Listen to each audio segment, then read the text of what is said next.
Doctor Mohammad Yunus তিনি রয়েছেন, আমরা সেটিও দেখতে পাচ্ছি।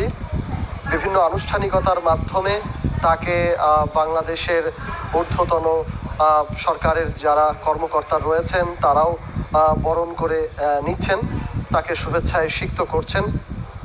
বর্তমান সরকারের আমলে এটি আসলে বহির্বিশ্বের যে কোনো দেশের কোনো রাষ্ট্রপ্রধানের বাংলাদেশের প্রথম সফর, এবং এই সফরে অনেকগুলো বিষয় নিয়ে আলোচনা হবে বলেই আসলে এখন পর্যন্ত আভাস পাওয়া গেছে, এবং যার মধ্যে সবচেয়ে আলোচিত বিষয় হচ্ছে বেশ কয়েকদিন আগেই যে ইস্যুটি তৈরি হয়েছিল, শ্রমিকদের যে ভিসা নিয়ে যে জটিলতা তৈরি হয়েছে মালয়েশিয়ায় পাঠানো যে শ্রমিকদের বিষয়টি নিয়ে, সেই বিষয়ে সবার আগে হয়তোবা আলোচনা করা হবে। পাশাপাশি দুদেশের দ্বিপাক্ষিক সম্পর্ক এবং বাণিজ্য, বিনিয়োগ, শিক্ষা, প্রযুক্তি সহ বিভিন্ন বিষয় নিয়ে দুই দেশের মধ্যে আসলে আলোচনা হবে বলে আমরা জানতে পেরেছি।